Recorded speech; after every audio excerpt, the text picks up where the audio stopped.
Hello, conquistadors. Welcome to Conk's Corner, the show where I go undercover as a criminal, forget who I am, actually commit crime, and end up in jail for the rest of my life. But really, I'm reading Harry Potter every single day. It's the first time I'm reading it. I've never read it before. Please don't ruin it in the comments or in the chat. No spoilers, because I want to experience it for the first time. Check it out. I found an iron-on stamp that was lying around. I was like, I'm going to put it on this. Isn't it wicked? So where we last left off was, oh yeah, Harry told Creature and Dobby to be his little minion spies, which Creature is trying to find a loophole out of, to spy on Draco. Find out what Draco's up to. I hope we find out soon. This next chapter is called Lord Voldemort's Request, which means it's going to be a pretty interesting, probably pretty badass chapter. I wonder where it's going to go. Let's go back. How far ahead do you come up with those, John? Literally seconds before I put on the intro, I try to think, oh, what's the show about? Because I forget every single time. And Juicy Lionface also. Juicy Lionface tried to get in with Harry, that's Scrimger, the mayor of Magicalville. And Harry just dissed him to his face. Okay, so let's just get into it, hey? I'm gonna throw in this cigar. Hopefully it's better than last time, because last time it looked like I cut my face open. Or maybe it's just the pen. The pen is running out. Not the pen. Yeah, the marker's running out. I'm gonna have to use a new marker that Lois gave me. All right, let's get started. Chapter 20, Lord Voldemort's Request. Harry and Ron left the hospital wing first thing on Monday morning, restored to full health by the ministrations of Madame Pomfrey, and now able to enjoy the benefits of having been knocked out. Oh yeah, they both got knocked out. Right. Knocked out and poisoned, the best of which was that Hermione was friends with Ron again. Hermione even escorted them down to breakfast, bringing with her the news that Ginny had argued with Dean. Ooh, Harry's gonna be happy about that. He's gonna be, my life is complete again. The drowsing creature in Harry's chest suddenly raised its head, sniffing the air, hopefully. I like that description. What did they row about? Row? Row. What did they row about? He asked, trying to sound casual. Let's change this music up. Trying to sound casual as they turned into a 7th floor corridor, which was deserted but for a very small girl who had been examining a tapestry of trolls in tutus. A tapestry of trolls in tutus. Tapestry. Is that like a... I forget what a tapestry is, to be honest. Is it a... It's kind of like a picture on the wall? I forget what a tapestry is. She looked terrified at the sight of the approaching 6th years and dropped the heavy brass scales she was carrying. It's all right, said Hermione kindly, hurrying forwards to help her. Here. She tapped the broken scales with her wand and said, Reparo. The girl did not say thank you, but remained rooted to the spot. Row as in ow, row. Yes, that's what I thought. Row, row, row, row. Okay. You look like Voldemort was drunk when he tried to kill you. Oh, the scar from last time, yeah. The girl did not say thank you, but remained rooted to the spot as they passed, and watched them out of sight. Ron glanced back at her. Swear they're getting smaller, he said. Never mind her, said Harry, a little impatiently. What did Ginny and Dean row about, Hermione? Oh, Dean was laughing about McLaggen hitting that bludge at you, said Hermione. Must have looked funny, said Ron reasonably.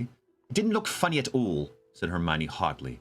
It looked terrible, and if Coot and Peaks hadn't caught Harry, he could have been very badly hurt.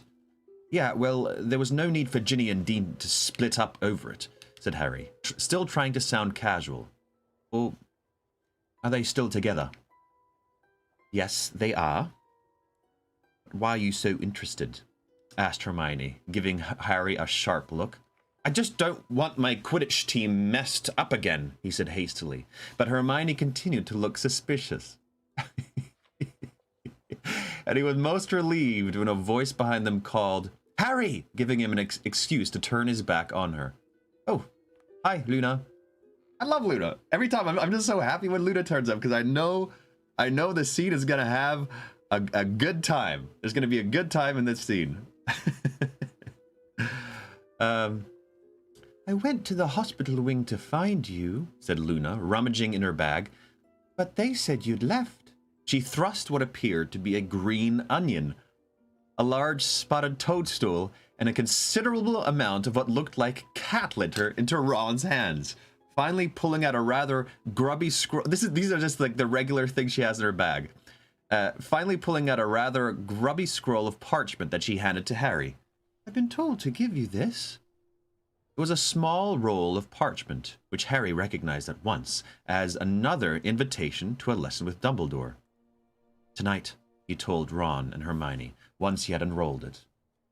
Nice commentary last match, said Ron to Luna, as she took back the green onion, the toadstool, and the cat litter. Luna smiled vaguely. You're making fun of me, aren't you? She said. Everyone says I was dreadful. No, I'm serious, said Ron earnestly. I can't remember enjoying commentary more. What is this, by the way? He added, holding the onion-like object up to eye level. Oh, it's a gurdy root, she said, stuffing the cat litter and the toadstool back into her bag. You can keep it if you like. I've got a few of them.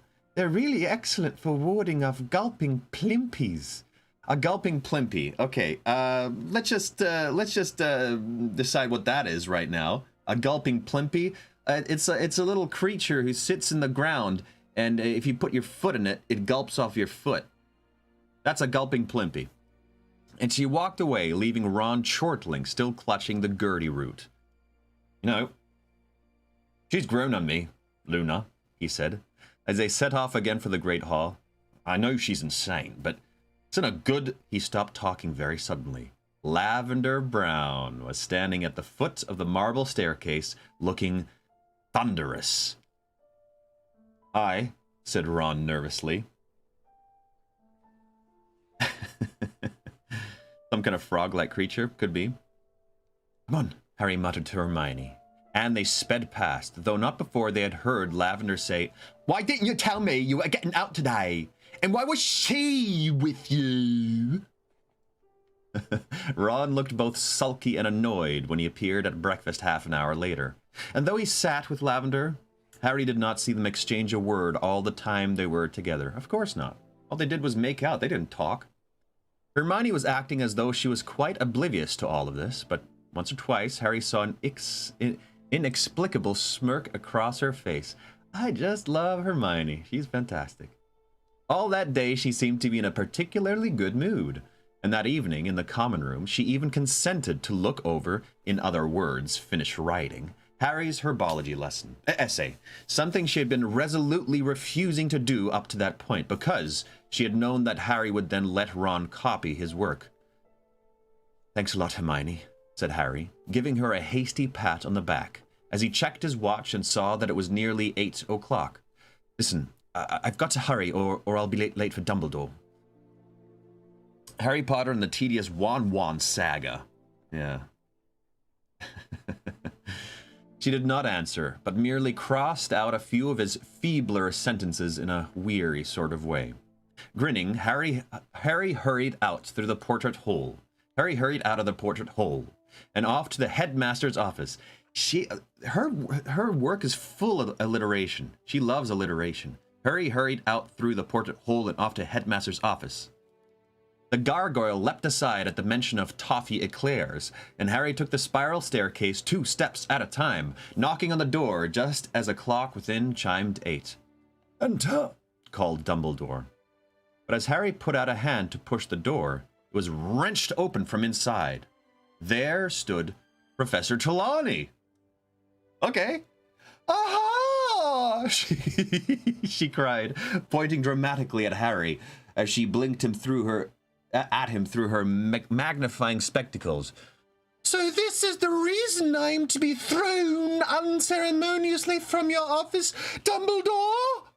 My dear Sybil, said Dumbledore in a slightly exasperated voice, there is no question of throwing you unceremoniously from anywhere. But Harry does have an appointment, and I really don't think there is any more to be said. Very well, said Professor Trelawney in a deeply wounded voice. If you will not banish the usurping nag, so be it. Perhaps I shall find a school where my talents are better appreciated. She pushed past Harry and disappeared down the spiral staircase. They heard her stumble halfway down, and Harry guessed that she had tripped over one of her trailing shawls, or she was very drunk. Just walking around. I need one for the drink. Every time John says alliteration, she loves alliteration or repeats alliteration. Yeah, the drinking game. Nothing makes my day like Trelawney. She just makes me so happy. She is a fun character indeed. Yeah, she's one of those characters. She pops up and makes the scene better. There's always a few. I mean, it's almost like almost every character that she writes. But there's a couple that do that. Luna, Trelawney. It's gonna be some kind of pop of fun. She pushed past Harry. Okay. Please close the door and sit down, Harry, said Dumbledore, sounding rather tired. Harry obeyed, noticing as he took his usual seat in front of Dumbledore's desk that the pensieve lay between them once more. Oh, I love all these adventures. As did 2 more tiny crystal bottles full of swirling memory. Professor Trelawney still isn't happy Firenze is teaching then, Harry said. No, said Dumbledore. Divination is turning out to be much more trouble than I could have foreseen. Never having studied the subject myself, I cannot ask Firenze to return to the forest, where he is now an outcast, nor can I ask Sybil Trelawney to leave. Between ourselves, she has no idea of the danger she would be in outside the castle. She does not know, and I think it would be unwise to enlighten her that she made the prophecy about you and Voldemort, you see. Dumbledore heaved a deep sigh, then said, But never mind my staff problems. We have much more important matters to discuss. Firstly, have you managed the task I set you at the end of our previous lesson? Said Harry, brought up short. What with apparition lessons and Quidditch and Ron being poisoned and getting his skull cracked and his determination to find out what Draco Malfoy was up to, Harry had almost forgotten about the memory Dumbledore had asked him to extract from Professor Slughorn. Well, I asked Professor Slughorn about it at the end of potions, sir, but, he wouldn't give it to me. There was a little silence. I see, said Dumbledore eventually, peering at Harry over the top of his moon spectacles. I see. And giving Harry the usual sensation. I should just do this every single time I do Dumbledore. Have it. Oh, it's crooked though. There we go. My nose is also crooked. I broke my nose when I was younger. Half moon spectacles and giving Harry the usual sensation that he was being X-rayed. And you feel that you have exerted your very best efforts in this matter, do you? That you have exercised all of your considerable ingenuity? That you have left no depth of cunning unplumbed in your quest to retrieve the memory? Well, Harry stalled, at a loss for what to say next. His single attempt to get hold of the memory suddenly seemed embarrassing feeble. Well, the day Ron swallowed love potion by mistake, I took him to Professor Slughorn. I thought maybe if I got Professor Slughorn in a good enough mood. And did that work? Asked Dumbledore. Well, no, sir, because Ron got poisoned. Which, naturally, made you forget all about trying to retrieve the memory. I would have expected nothing else while your best friend was in danger. Once it became clear that Mr. Weasley was going to make a full recovery, however, I would have hoped that you return to the task I set you. I thought I made it clear to you how very important that memory is. Indeed, I did my best to impress upon you that it is the most crucial memory of all, and that we will be wasting our time without it. A hot, prickly feeling of shame spread from the top of Harry's head all the way down his body. Dumbledore had not raised his voice. He did not even sound angry, but Harry would have preferred him to yell. This cold disappointment was worse than anything. Yeah, it would be. He didn't do much. He really didn't do much. Dumbledore coming in with that Latina mom guilt. Yeah, that's really funny. That's really funny, Marilla. That's good. Harry's like, ooh. Sir, he said a little desperately, it isn't that I wasn't bothered or anything. I've just had other things. Other things on your mind. Dumbledore finished the sentence for him. I see. Silence fell between them again. Ooh. That is just, ooh. It's a little cringy. The most uncomfortable silence Harry had ever experienced with Dumbledore. Oh, that I see. That I see is the worst. Oh, I see what's important to you. I see what kind of person you are. That's all contained in those two words. Damn. It seemed to go on and on, punctuated only by the little grunting snores of the portrait of Armando Dippet over Dumbledore's head. Harry felt strangely diminished, as though he had shrunk a little since he had entered the room. When he could stand it no longer, he said, Professor Dumbledore, I'm really sorry. I should have done more. I should have realized you wouldn't have asked me to do it if it wasn't really important. Thank you for saying that, Harry, said Dumbledore quietly. May I hope, then, that you will give this matter higher priority from now on. There will be little point our meeting after tonight, unless we have that memory. I'll do it, sir. I'll get it from him, Harry said earnestly. Then we shall say no more about it just now, said Dumbledore more kindly. But continue with our story where we left off. You remember where that was? Yes, sir, said Harry quickly. Voldemort killed his father and his grandparents and made it look as though his Uncle Morphin did it. Then he left back to Hogwarts. Then he went back to Hogwarts and he asked Professor Slughorn about Horcruxes. He mumbled shamefacedly. Very good, said Dumbledore. Now, you will remember, I hope, that I told you at the very outset of these meetings of ours that we would be entering the realms of guesswork and speculation. Yes, sir.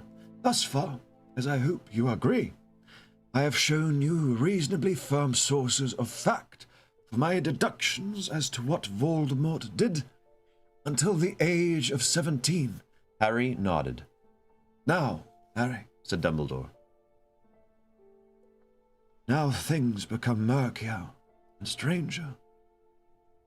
If it was difficult to find evidence about the boy Riddle, it has been almost impossible to find anyone prepared to reminisce about the man Voldemort.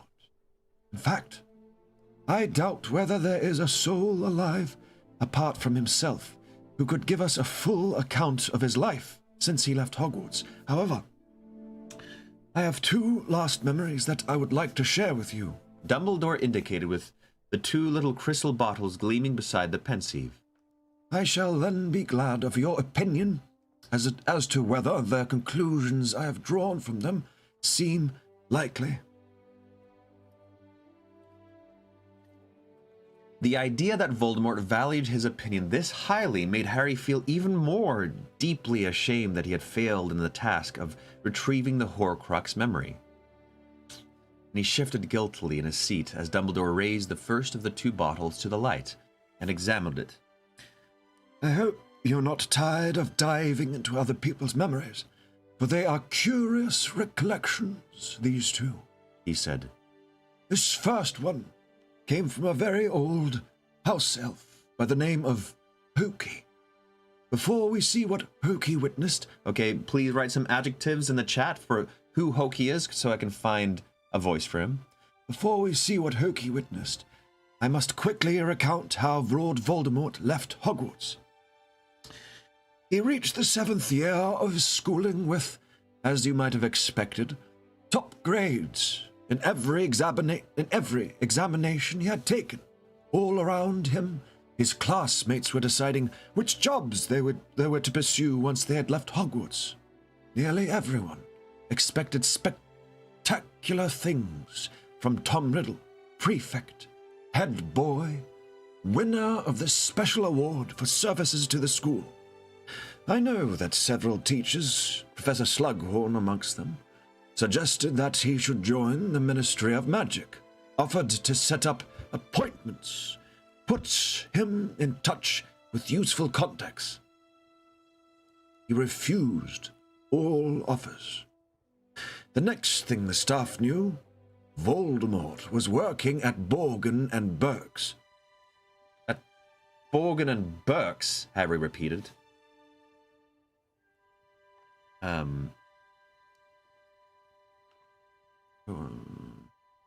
Borgin and Burke's, Harry repeated, stunned. At Borgin and Burke's, repeated Dumbledore calmly. I think you will see what attractions the place held for him when we have entered Hokey's memory. This was not Voldemort's first choice of job. Hardly anyone knew of it at the time.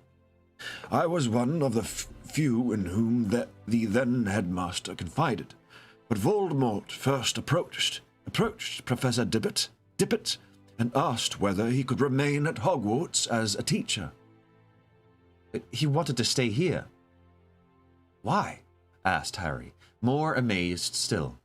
I believe he had several reasons, though he confided none of them to Professor Dippet, said Dumbledore. Firstly, and very importantly, Voldemort was, I believe, more attached to the school than he has ever been to a person.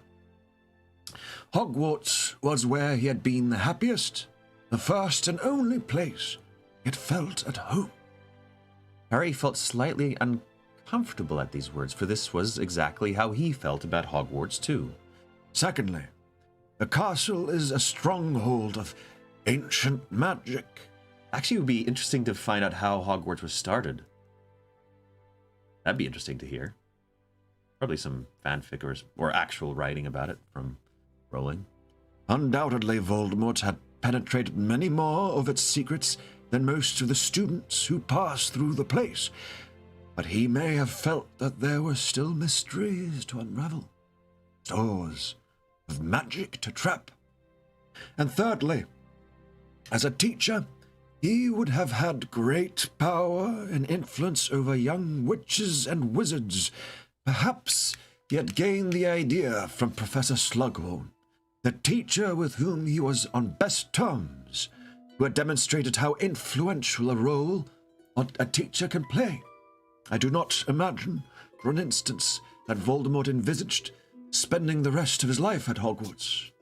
I do think that he saw it as a useful recruiting ground, and a place where he might begin to build himself an army.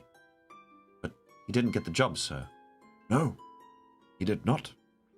Professor Dippet told him that he was too young at 18, but invited him to reapply in a few years if he still wished to teach.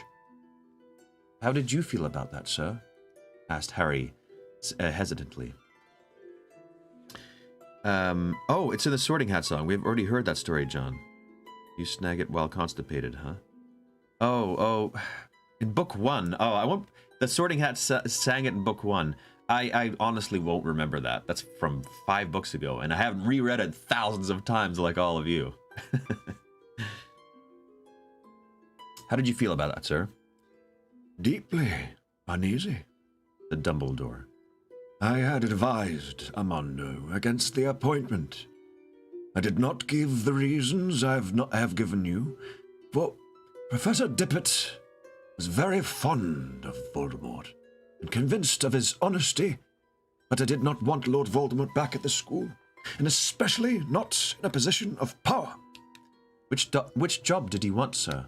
What subject did he want to teach? Somehow Harry knew the answer even before Dumbledore gave it. Defense against the dark arts. It was being taught at the time by an old professor by the name of Galatea Merrythought. Galatea Merrythought. Awesome name once again. Who had been at Hogwarts for nearly 50 years. So, Voldemort went off to Borgin and Burke's, and all the staff who had admired him said what a waste it was, a brilliant young wizard like that, working in a shop. However, Voldemort was no mere assistant, polite and handsome and clever. He was soon given particular jobs of the type that only exist in a place like Borgin and Burke's, which specializes, as you know, Harry, in objects with unusual and powerful properties. Voldemort was sent to persuade people to part with their treasures for sale by the partners, and he was, by all accounts, unusually gifted at doing this. I'll bet he was, said Harry, unable to contain himself. Well, what? Said Dumbledore with a faint smile. And now, it is time to hear from Hokey the house elf, who worked for a very old, very rich witch by the name of Hepzibah Smith. Okay, I guess I need some magic tips for her, or maybe it'll be described. Dumbledore tapped a bottle with his wand. The cork flew out, and he tipped the swirling memory into the pensieve, saying as he did so, "After you, Harry." Harry got to his feet and bent once more over the rippling silver contents of the stone basin until his face touched them. He tumbled through dark nothingness and landed in a sitting room in front of an immensely fat old lady wearing an elaborate ginger wig and a brilliant pink set of robes that flowed all around her, giving her the look of a melting iced cake. She was looking into a small, jeweled mirror and dabbing rouge onto her already scarlet cheeks with a large powder puff, while the tiniest and oldest house elf Harry had ever seen laced her fleshy feet into tight satin slippers, tiny and old. Hepzibah. So, okay, Hepzibah. She's yelling at first thing, so she's probably pretty demanding. Give me some adjectives for, old lady. She's an old lady. Very old. Have I done a voice like this? Have I done a voice? I don't know anything about her, so I'm just gonna do something posh. She's very posh. Very posh. Maybe like this. Hurry up, Hokey! Hurry up, Hokey! Said Hepzibah imperiously. He'd said he'd come at 4. It's only a couple of minutes to, and he's never been late yet. She tucked away her powder puff as the house elf straightened up.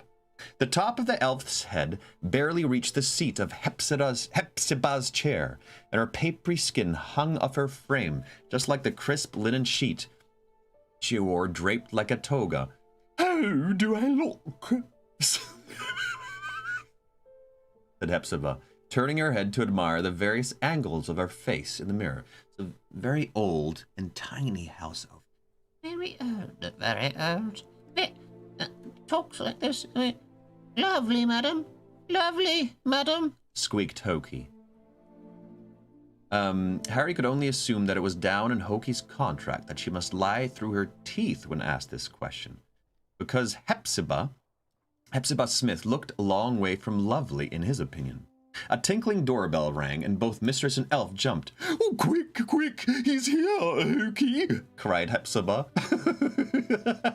And the elf scurried out of the room, which was so crammed with objects that it was difficult to see how anybody could navigate their way across it without knocking over at least a dozen things. There were cabinets full of little lacquered boxes, cases full of gold-embossed books, shelves of orbs and celestial globes, and many flourishing pot plants in brass containers. In fact, the room looked like a cross between a magical antique shop and a conservatory. The house elf returned within minutes, followed by a tall young man Harry had no difficulty whatsoever in recognizing as Voldemort. He was plainly dressed in a black suit. His hair was a little longer than it had been at school, and his cheeks were hollowed. I'm just going to put on the little creepy music, maybe? Just because it's Voldemort. Maybe? Let me know if that doesn't fit for this. His hair was a little longer than it had been at school, and his cheeks were hollowed, but all this suited him. He looked more handsome than ever. He picked his way through the cramped room with an air that showed he had visited many times before, and bowed low over Hepzibah's fat little hand, brushing it with his lips. I brought you flowers. No, this is how he talks as a teenager. Now he's a bit older. He's a bit older. Maybe he's slowly transitioning into, because his voice is, I did the voice before like that, so I'm trying to transition from the way he talks as a teenager. Maybe he's a young man now. He's 18. Maybe he's 18. Maybe he talks like this. I brought you flowers, he said quietly, producing a bunch of roses from nowhere. You naughty boy. You shouldn't have, squealed old Hepzibah, though Harry noticed that she had an empty vase standing ready on the nearest little table. You do spoil this old lady, Tom. Sit down. Sit down. Where's Hokey? Oh. The house elf had come dashing back into the room, carrying a tray of little cakes. I'm getting so warm in this room. I'm going to take off my socks. Thank you, Tosh. Carrying a tray of little cakes, which she sets at her mistress's elbow.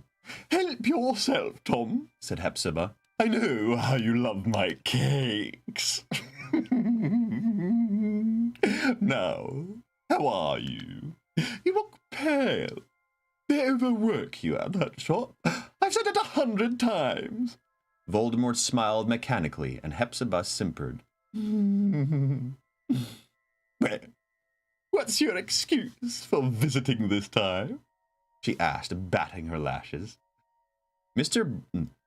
Burke would like to make an improved offer. The goblin-made armor, said Voldemort.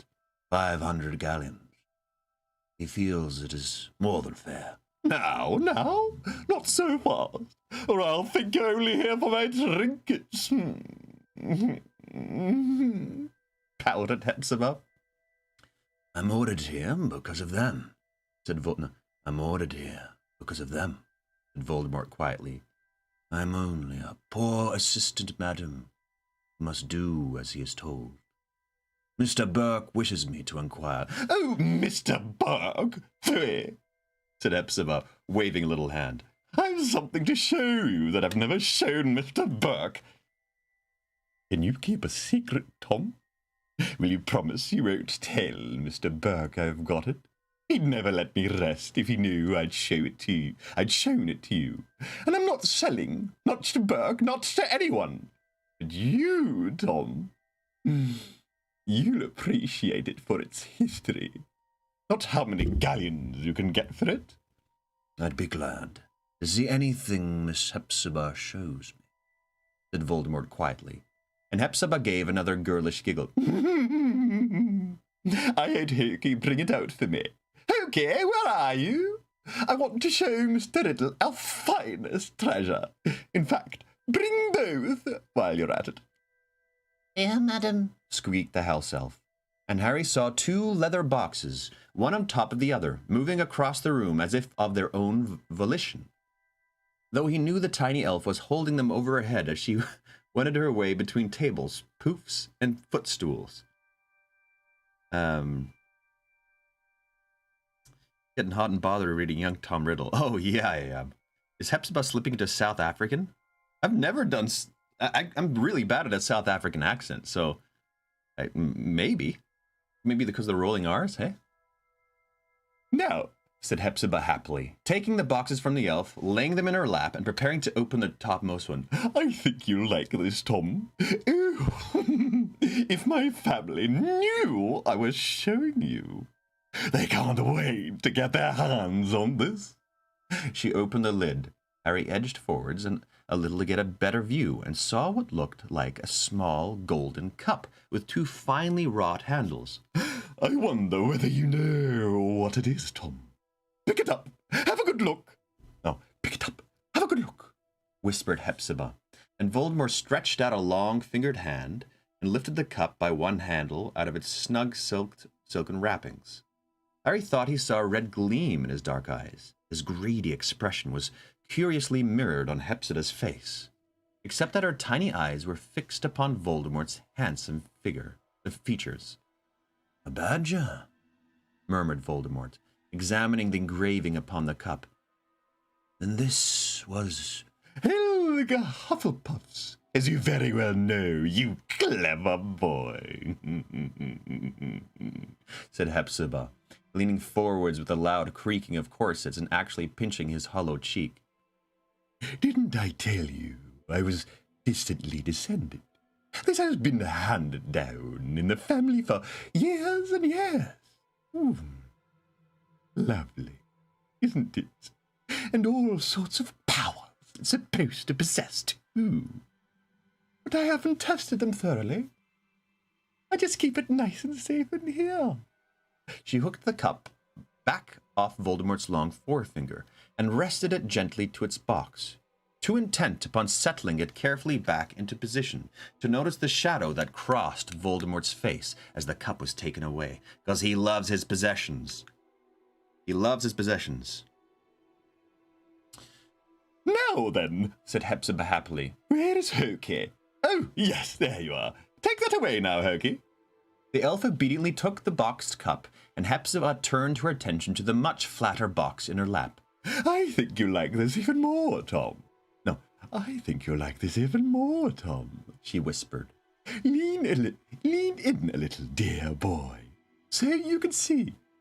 Of course, Berg knows I've got this one. I bought it from him, and I dare say he'd love to get it back when I'm gone." She slid back the fine filigree clasp and flipped open the box. There, upon the smooth crimson velvet... sorry, I need to go back to this one cup. Helga Hufflepuff's... Sorry, I just need to go over this a little bit again. Helga Hufflepuff's... This has been handed down the family, or sort of power... It doesn't say really, it just says there's power that it possesses. Don't really know.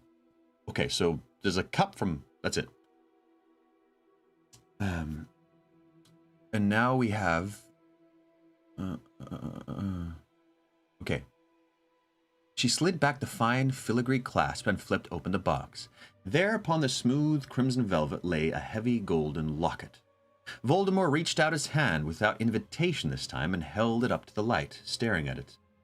"Slytherin's mark," he said quietly, as the light played upon an ornate serpentine S. "That's right," said Hepzibah, delighted, apparently at the sight of Voldemort gazing at her locket, transfixed. "I had to pay an arm and a leg for it, but I couldn't let it pass. Not a real treasure like that. Had to have it for my collection. Berg bought it, apparently, from a raggedy-looking woman who seemed to have stolen it, but had no idea of its true value." There was no mistaking it this time. Voldemort's eyes flashed scarlet at her words, and Harry saw his knuckles whiten on the locket's chain. "I dare say Berg paid her a pittance, but there you are. Pretty, isn't it? And again, all kinds of powers attributed to it, though I just keep it nice and safe." She reached out to take the locket back. For a moment, Harry thought Voldemort was not going to let go of it, but then it had slid through her fingers, was back on its red velvet cushion. "So there you are, Tom dear, and I hope you enjoyed that." She looked him full in the face, and for the first time, Harry saw her foolish smile falter. "Are you all right, dear?" "Oh, yes," said Voldemort quietly. "Yes, I'm very well." I thought...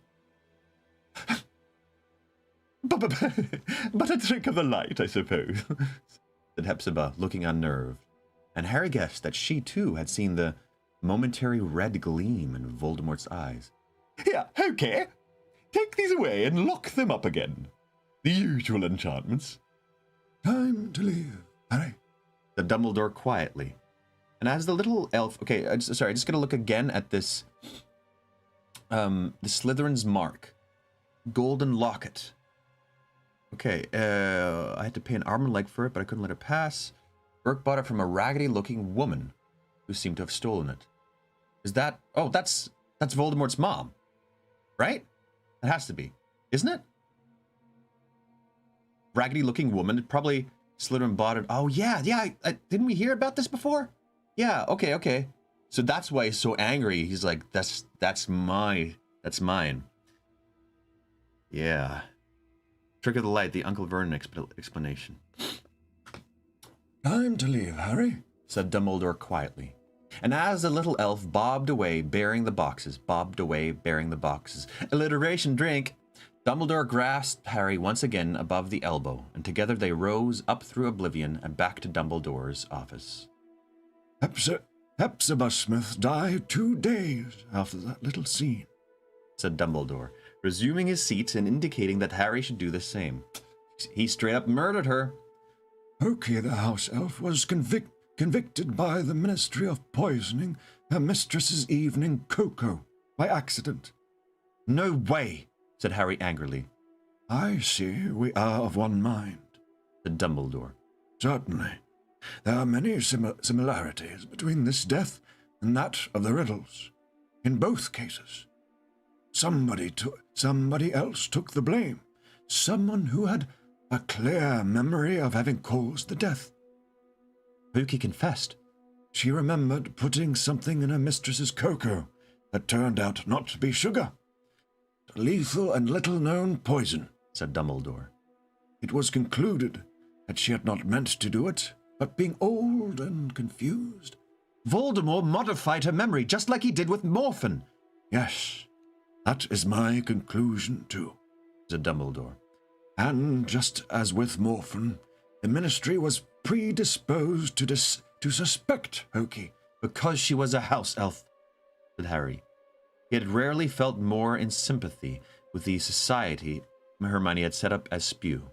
Precisely, said Dumbledore. She was old. She admitted to having tampered with a drink, and nobody at the Ministry bothered to inquire further. As in the case of Morphin, by the time I traced her and managed to extract this memory, her life was almost over. But her memory, of course, proves nothing except that Voldemort knew of the existence of the cup and the locket. By the time Hokey was convicted, Hepzibah's family had realized that 2 of her greatest treasures were missing. It took them a while to be sure of this, for she had many hiding places, having always guarded her collection most jealously. But before they were sure beyond doubt that the cup and the locket were both gone. Yes, okay, just real quick. I don't think we've heard of this cup before. Right? I think this is the first time we've heard of this cup. So there's a cup in play. Or have I forgotten? I don't know. But before they knew for sure beyond doubt that the cup and the locket were both gone, the assistant who had worked at Borgin and Burke's, the young man who had visited Hepzibah so regularly and charmed her so well, had resigned his post and vanished. His superiors had no idea where he had gone. They were as surprised as anyone at his disappearance. And that was the last that was seen or heard of Tom Riddle for a very long time. Now, said Dumbledore, if you don't mind, Harry, I want to pause once more to draw your attention to certain points of our story. Voldemort had committed another murder. Whether it was his first since he killed the Riddles, I do not know. I think it was. This time, as you will have seen, he killed not for revenge, but for gain. He wanted the 2 most fabulous trophies that poor, besotted old women showed him, just as he had once robbed the other children at his orphanage, just as he had stolen his Uncle Morphin's ring. So he ran off now with Hepzibah's cup and locket. But, said Harry, frowning, it seems mad. risking everything, throwing away his job, just for those... Mad to you, perhaps. Not to Voldemort, said Dumbledore. I hope you will understand, in due course, exactly what these objects meant to him, Harry. You must admit that it is not difficult to imagine that he saw the locket, at least, as rightfully his. The locket, maybe, said Harry, but why take the cup as well? The cup is new info.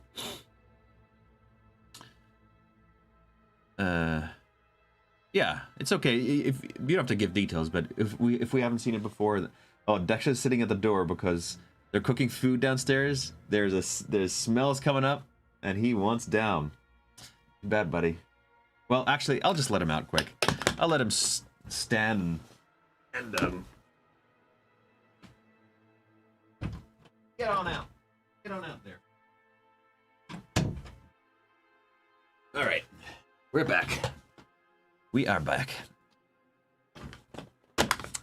Okay. Yeah, everything's going wrong. I'm rolling over my cables. Get out of there. All right, we're back in business. The locket, maybe, said Harry, but why take the cup as well? It had belonged to another of Hogwarts' founders, said Dumbledore. I think he still felt a great pull towards the school, and that he could not resist an object so steeped in Hogwarts history. There were other reasons, I think. I hope to be able to demonstrate them to you in due course. And now, the very last recollection I have to show you, at least until you manage to retrieve Professor Slughorn's memory for us. 10 years separate 10 years separate Hokey's memory, and this one, 10 years during which we can only guess at what Lord Voldemort was doing. Harry got to his feet once more, as Dumbledore emptied the last memory into the pensieve. Whose memory is it? Whose memory is it? He asked. Mine, said Dumbledore. Ooh-wee! And Harry dived after Dumbledore through the shifting silver mass. Let's change the lighting here. Landing in the very office he had just left. There was Fawkes, slumbering happily on his perch, and there behind the desk was Dumbledore, who looked very similar to the Dumbledore standing beside Harry, though both hands were whole and undamaged, and his face was perhaps a little less lined.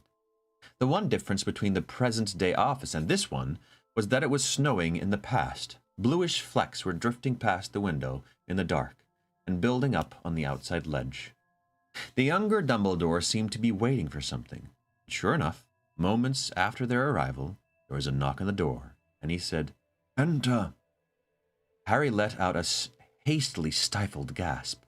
Voldemort had entered the room. His features were not those Harry had seen emerge from the great stone cauldron almost 2 years before. They were not as snake-like. The eyes were not yet scarlet. The face was not yet mask-like. And yet he was no longer handsome Tom Riddle. It was as though his features had been burned and blurred. They were waxy and oddly distorted, and the whites of the eyes now had a permanently bloody look, though the pupils were not yet the slits that Harry knew they would become. Jeez. What happened to him? He went through puberty, I guess. He didn't come out of puberty for the better. The music is so low I can barely hear it. Okay. Well, I'll change that. I'll change that for y'all. Let's put it a bit louder. Let me know if that's better. Okay. He was wearing a long black cloak, and his face was as pale as the snow glistening on his shoulders. The Dumbledore behind the desk showed no sign of surprise. Evidently, this visit had been made by appointment. Good evening, Tom, said Dumbledore easily. Won't you sit down? Okay, so he's 10 years older, closer to the weird Voldemort voice we had, so... Last time he was talking like this, now maybe this time. Maybe this time. Thank you, said Voldemort. And he took the seat to which Voldemort had gestured.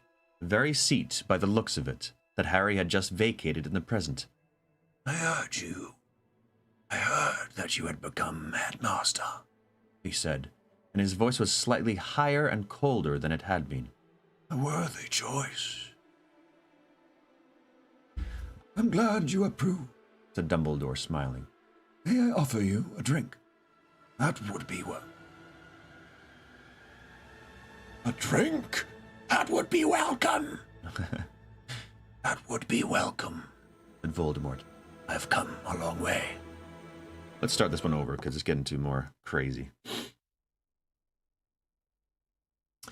Dumbledore stood and swept over the cabinet where he now kept the pensieve, but which then was full of bottles. Having handed Voldemort a goblet of wine and poured one for himself, he returned to the seat beside the desk. So, Tom, to what do I owe the pleasure? Voldemort did not answer at once, but merely sipped his wine. They do not call me Tom anymore. He said, These days, I am known as... I know what you are known as, said Dumbledore, smiling pleasantly. but to me, I'm afraid, you will always be Tom Riddle. It's one of those irritating things about all teachers, I'm afraid, that you never quite forget their charges, youthful beginnings. He raised his glass as though toasting Voldemort, whose face remained expressionless. Nevertheless, Harry felt the atmosphere in the room change subtly.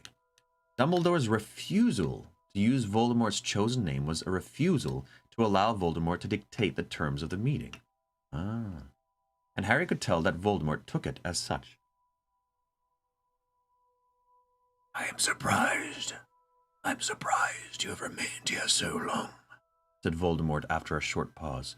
I always wondered why a wizard such as yourself never wished to leave school. Well, Said Dumbledore, still smiling. To a wizard such as myself, there can be nothing more important than passing on ancient skills, helping hone young minds. If I remember correctly, you once saw the attraction of teaching too.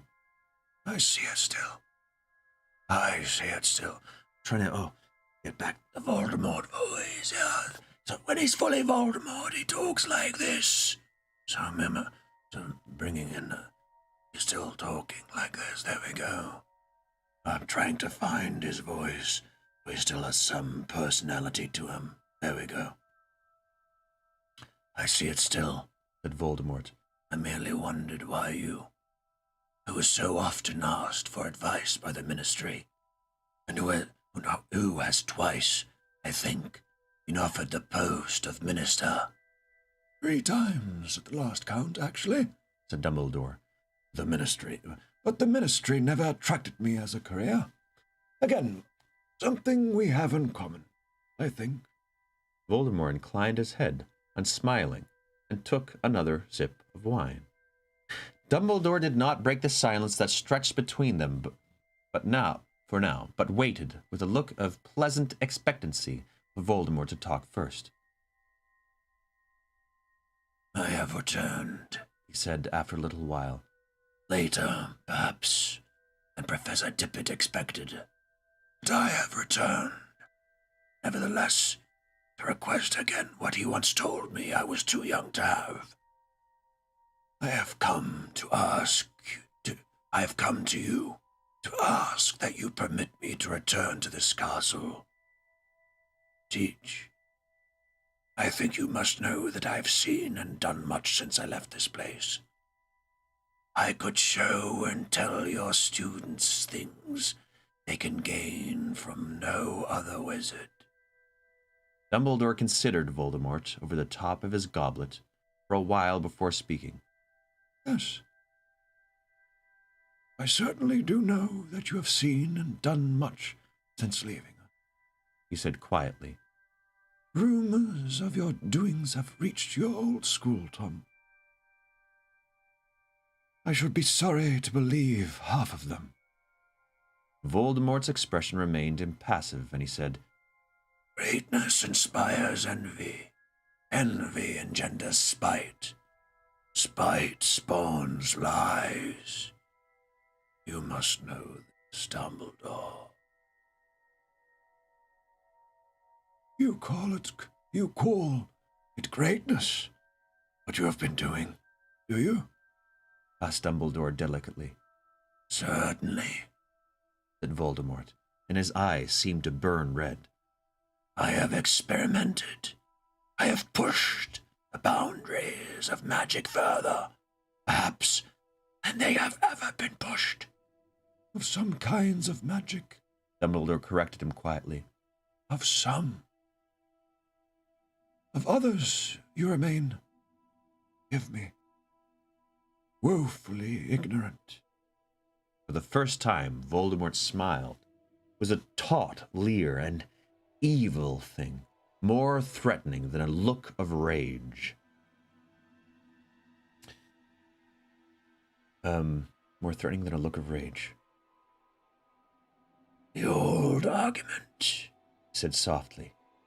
nothing I have seen in the world have supported your famous pronouncements that love is more powerful. My kind of magic, Dumbledore. Perhaps you have been looking in the wrong places. Suggested Dumbledore. Well, then, what better place to start my fresh researches than here, at Hogwarts? Said Voldemort. Will you let me return? Will you let me share my knowledge with your students? I place myself and my talents at your disposal. I am yours to command. Dumbledore raised his eyebrows. You call it great. No, wait, there we go. And what will become of those whom you command? What will happen to those who call themselves, or so rumor has it, the Death Eaters? Harry could tell that Voldemort had not expected Dumbledore to know this name. He saw Voldemort's eyes flash red again, and the slit-like nostrils flare. My friends, He said, after a moment's pause. will carry on without me, I am sure. I am glad to hear you consider them friends, Said Dumbledore. I was under the impression that they are more in the order of servants. You are mistaken. Said Voldemort. Then, if I were to go to the Hog's Head tonight, I would not find a group of them. Not Rosia, Nolsiba, Dolohov, awaiting your return. Devoted friends indeed, to travel this far with you on a snowy night, merely to wish you luck as you attempted to secure a teaching post. There could be no doubt that Dumbledore's detailed knowledge of those with whom he was traveling was even less welcome to Voldemort. However, he rallied almost at once. You are omniscient as ever, Voldemort. Oh, no. Merely friendly with the local barman, Said Dumbledore lightly. Now, Tom. Dumbledore set down his empty glass and drew himself up in his seat, the tips of his fingers together in a very characteristic gesture. Let us speak openly. Why have you come here tonight, surrounded by henchmen, to request a job we both know you do not want? Voldemort looked coldly surprised. Job I do not want. On the contrary, Dumbledore. I want it very much. Oh, you want to come back to Hogwarts, but you do not want to teach any more than you wanted to teach when you were 18. What is it you're after, Tom? Why not try an open request for once?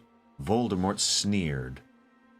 If you do not want to give me a job, then I will not Of course I don't, said Dumbledore. and I don't think for a moment you expected me to. Nevertheless, you came here. You asked. You must have had a purpose. Voldemort stood up. He looked less like Tom Riddle than ever, his features thick with rage. This is your final word. It is. Said Dumbledore, also standing. And we have nothing more to say to each other. No. Nothing. Said Dumbledore, and a great sadness filled his face. Time is long gone when I could frighten you with a burning wardrobe and force you to make repayment for your crimes. But I wish it could come. I wish I could. For a second, Harry was on the verge of shouting a pointless warning. He was sure that Voldemort's hand had twitched towards his pocket and his wand, but then the moment had passed. Voldemort had turned away, the door was closing, and he was gone. Harry felt Dumbledore's hand close over his arm again, and moments later they were standing together on almost the same spot, but there was no snow building on the window ledge, and Dumbledore's hand was blackened and dead-looking once more. "Why?" said Harry at once, looking up into Dumbledore's face. "Why did he come back? Did you ever find out?" I have ideas, said Dumbledore. no more than that. "What ideas, sir?" I shall tell you, Harry, when you have retrieved the memory from Professor Slughorn. said Dumbledore. When you have that last piece of the jigsaw, everything will, I hope, be clear. Both of us. Harry was still burning with curiosity, and even though Dumbledore had walked to the door and was holding it open for him, he did not move at once. "Was he after the defense against the Dark Arts job again, sir?" He didn't say. Oh, he definitely wanted the defense against the Dark Arts job, said Dumbledore. The aftermath of our little meeting proved that. You see, we have never been able to keep a defense against the Dark Arts teacher for longer than a year since I refused the post to Lord Voldemort. That's why. Oh, that's why, because he cursed the position. Because Voldemort cursed the position. That's crazy. So every year since then there's been a new teacher? Wow. Crazy. Okay.